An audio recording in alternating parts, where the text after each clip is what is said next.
யாராவது நம்ம வாழ்க்கையை காப்பாத்திர மாட்டாங்களான்னு சொல்லி சில உயிர்கள் நம்ம முன்னாடி போயிட்டு இருக்கோங்க. அப்படி ஒரு உயிரை ராமநாதபுரத்துல ஒரு சர்வீஸ்க்கு போகும்போது நான் சந்திச்சேன். பார்த்தேன், பரிதாபமா ஒரு ஓரமா உட்காந்துட்டு இருந்தாரு. கிட்ட போன ரொம்ப பயம் இருந்துச்சு, எப்படி எடுத்துப்பாங்கன்னு தெரியல. எனக்கு இதுக்கு முன்னாடி இதுல அனுபவமும் ரொம்ப கம்மி, பட் மனசு கேட்கல, என்னன்றதை கேட்கலாம் அப்படின்றதுக்காக கிட்ட போனேன். அப்போ ஐயா சாப்பிட்டீங்களான்னு கேட்டேன். உடனே பெருசா அவர் லைட்டா தான் இமோஷன்ஸ் பண்ணாரு, கொஞ்சம் மனசு சரியில்லாத மாதிரி இருந்தாரு. பட் அவருக்கு நம்ம சொன்னது புரிஞ்சுது. உடனே அவருக்கு சாப்பாடு வாங்கி கொடுத்துட்டு சாப்பிட்டு வச்சு, அவர் சாப்பிடும் போது ஒரு முகத்துல ஒரு சந்தோஷம் கிடைச்சது இல்லைங்க.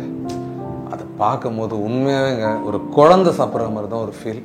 சரி, நம்ம வந்த வேலையை பார்க்கலாம், நம்ம வேற வேலையை போயிட்டு இருந்தோமே, இந்த வேலை நம்ம எவ்வளவு நேரம் பண்ண முடியும்னு சொல்லிட்டு சரி சாப்பாடு வாங்கி கொடுத்துட்டான்னு கிளம்பலான்னு பார்க்கும்போது திடீர்னு என்னன்னு தெரியலங்க, அந்த ஐயாவோட முகம், ட்ரெஸ்ஸு, ஒரு சக மனுஷன் 2025 வருஷத்துல நம்ம இருக்கோம், இந்தியா வல்லரசு ஆயிடுச்சுன்னு சொல்றாங்க, நாம ஏவுகணையை தாக்குதல் பண்ணிட்டு இருக்கோம், நம்ம பெரிய ஆள் ஆயிட்டோம் அப்படின்னு சொல்லிட்டு இருக்கிற அதே நேரத்துல சக மனுஷனுக்கு அடிப்படையா இருக்கிற உணவு, உடை, இருக்கிற இடம், இது மூணுமே இல்லாத ஒரு அவ்வளவு நிலையில ஒரு மனுஷன் சுத்திட்டு இருக்கும் போது உண்மையாவே சொல்றேன், இதை விட்டுட்டு போனோம் அப்படின்னா சத்தியமா நம்ம மனசாட்சி உறுத்தோன்றது தோணுச்சுங்க. சரி, ஏதாவது ஒண்ணு பண்ணலாம். அடிப்படையா நம்மளால என்ன பண்ண முடியும்? அவருக்கு இந்த தாடியாவது எடுக்க முடியுமா? வேற ஊருங்க, இது நம்ம ஊரு கூட இல்லை, அங்க யாரையுமே எனக்கு தெரியாது, ஒரு கிராமத்தோட ஒரு நடுப்பகுதி. இந்த நடுப்பகுதியில போயிட்டு நான் என்ன பண்ணணும், இவருக்கு தேடுறேங்க, சலூன் ஷாப்லாம் தேடி ஒரு புண்ணியமா ஒரு ட்ரிம்மர் கொடுத்தாரு.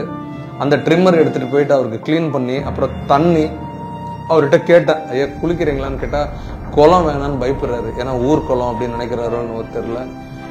எனக்கு அவருக்கு குளிக்க வைக்கணும், அவ்வளவுதான். அப்ப நான் இமீடியட்டா என்ன பண்ணேன், தண்ணி கேன் வாங்கினேன்.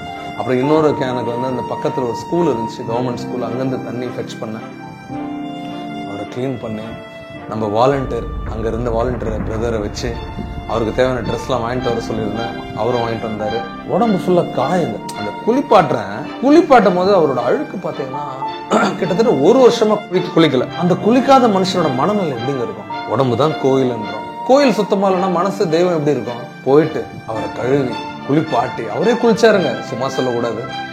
தேய்ச்சி சோப்பிட்டு காதுக்கு மட்டுமே 4 மணி நேரம், காலுக்கு கைக்கு எல்லாத்துக்கும் தேய்ச்சி கழுவி, அப்புறம் நம்ம கூட்டு வந்து அவருக்கான ட்ரெஸ்ஸஸ் எல்லாமே வாங்கிட்டு வந்து, அவருக்கு ஷார்ட்ஸ், புண்ணு இருந்துச்சுன்னு ஒரு கட் பண்ணின்னு ஃபுல் பண்ணின்னு வாங்கி கொடுத்து, ஒரு பேக்ல ஒன்று கொடுத்து, உடனே பசிக்கு ஒரு சாப்பாடு வாங்கி கொடுத்து.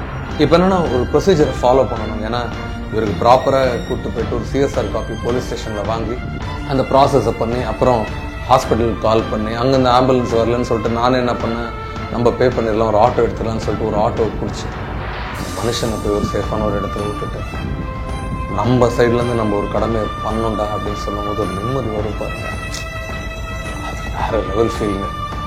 அதே நிமிஷம் எல்லாருக்குமே ஒரு வேண்டுகோள் மட்டும் விதிக்கிறேங்க, தெரியாத கூட எந்த மனிதர்களையுமே இந்த மாதிரி ரோட்லையோ இதுலையோ கோவத்திலையோ உறவுலையோ பணத்தாலேயோ இல்லை பகையாலேயோ மட்டும் இப்படி விட்டுறாதீங்க.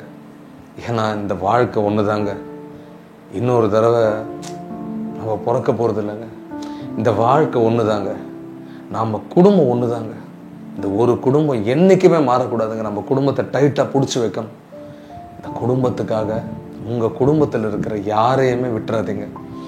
இந்த காலையில் ஒரு 10 மணி இருக்கும்னு நினைக்கிறேன், 10லேருந்து இந்த நைட்டு 10 மணிக்கு நான் திரும்பி வரும்போது, இந்த ஒரு நாள்ல நமக்கு யாருன்னே தெரியாத ஒரு மனுஷன் கூட பழகும் போது நமக்கே ஒரு கனெக்ஷன் ஏற்பட்டு அவரை விட்டுட்டு வர மனசு வரல. அவருக்கும் நான் கிளம்புறேன்றேன், அவரும் பதில் சொல்லாத நிற்கிறாரு, அவரும் ஏங்குறாரு அன்புக்கு.